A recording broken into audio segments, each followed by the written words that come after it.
It's been a hot minute since I watched a Guy Ritchie movie, but one of the best parts about starting this YouTube channel is it's giving me a reason to watch even more movies, which is a bonus since obviously I am a huge cinephile. When I saw the commercials for this movie, I was a little on the fence, but I'm happy to say this is one movie I'm glad I didn't skip.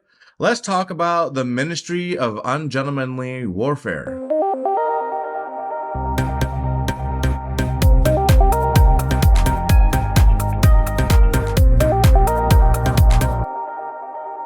Okay, so before I get started with this video, I just wanted to say that today is a special day. It is 420, which means that it is the birthday for my nephews Harry and Ryan. I just want to say a special happy birthday to you guys. Okay, now on to the review. So this movie is about a group of highly skilled and unorthodox soldiers that are recruited during World War II for a secret mission with the goal of disrupting Hitler's control of the water. From the very beginning of this movie, I was immediately won over. I was very excited to see Nazis getting killed in the first 10 minutes of the movie. It was very satisfying, and it established that this was going to be an entertaining movie. This movie stars Henry Cavill, Ritchson, Alex Pettyfer, Eiza González, Freddy Alvarez, Cary, and others like this guy whose name I will destroy. Therefore, I won't even try. Okay, just a quick side note before I dive into this video too much. The guy who created James Bond, Ian Fleming, his character, or he, is in this movie, and I thought it was very exciting and interesting seeing him. When I first heard them say Ian Fleming, I was like, whoa, what did I just hear? They called somebody M, and I'm like, oh my god, the pieces are coming together.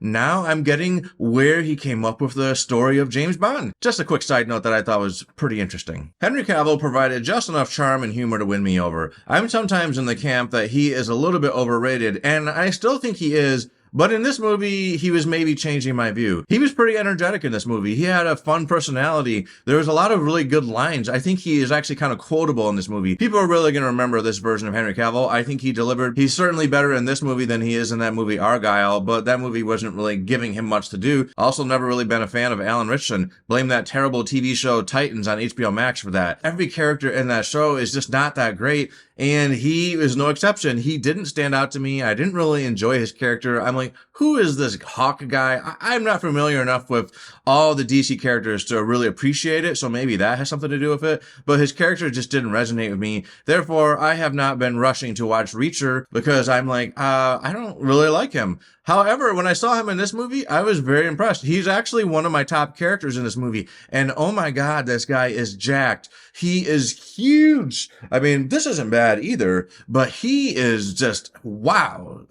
So people keep fan casting him to play Batman. I don't really like that idea. I just don't like it. I don't want him to be Batman, but he definitely is superhero material, and I could see that, and maybe I will start checking out Reacher because he did actually interest me in this movie. Eiza González really excelled in this movie. Every scene she appeared in was funny and kept me focused on what she would do next. This girl was a badass. She was very energetic. Her character was just very good with words. She knew how to talk her way through a situation, and she was very addicting to watch. She kind of reminded me of Ethan Hunt, just playing a role and just doing it so well. There's something very satisfying about watching somebody pretend to be someone else and tricking somebody, especially when that person that they're tricking is a dirty, dirty Nazi. So that was exciting to see, and I thought she was great. She's also one of my top characters. I would say that Ritchson and Eiza González were my two favorite characters. This movie has plenty of violence. Lots of Nazis die in this movie, and there is a lot of different ways they die. I'm not going to list them all, but some of them involve getting shot with arrows, getting stabbed to death multiple times, getting blown up. There you go, that's your little preview, but there's your motivation. If you want to see Nazis getting killed, this movie has a lot of it. Now, I do think that sometimes Hollywood just overuses Nazis. We do it a lot.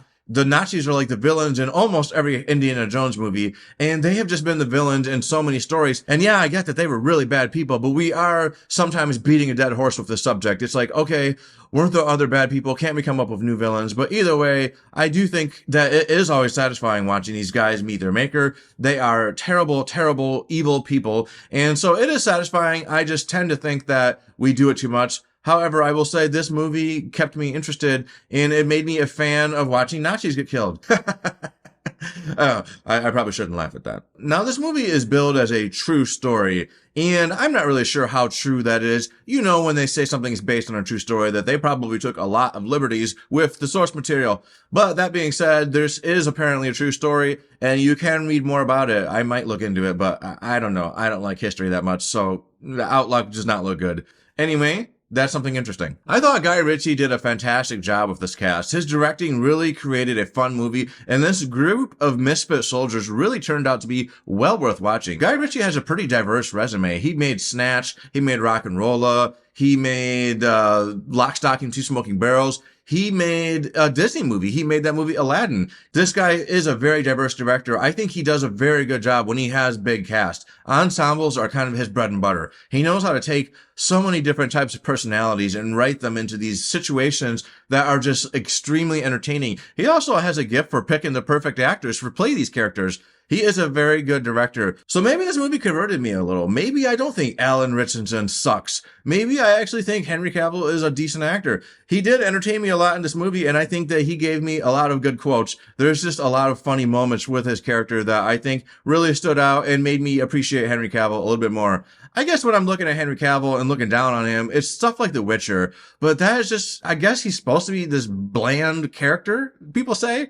I don't know, but he doesn't win me over in that show. And as far as playing Superman, he was alright, but I just didn't like the version of Superman that he was presented. This Superman was mopey, he was just not that good. So maybe Henry Cavill could have given us a good Superman had he had the chance, but we'll never get to know now. So like I said, I do think that Hollywood does tend to overuse having Nazis as villains, but in this movie, I was thoroughly entertained. I think this movie would make Quentin Tarantino proud. I'd be curious to see what he thinks of it because, you know, he made a movie about killing Nazis as well, and that was also quite entertaining. But yeah, for me, this movie is an 8 out of 10. I would highly recommend it. I was enjoying quite a bit of it. I loved this diverse cast of characters. There was so much to enjoy. There was maybe a few moments where I thought that the movie could have moved along a little bit faster, but then they were quickly overshadowed by something really funny or very entertaining happening. There was a lot of different ways that the Nazis got killed in this movie, and I never got bored of seeing the creative ways they came up with. So with that being said, I really liked this movie. What did you think? Did you see this movie yet? Do you plan on seeing it? If you saw it, please put your thoughts on this movie in the comments. And if you liked this video, please hit the like button. And if you want to hear more things from me and see things like this hat, then you should subscribe to this channel. And that's all I have to say. Until the next time, folks. Later.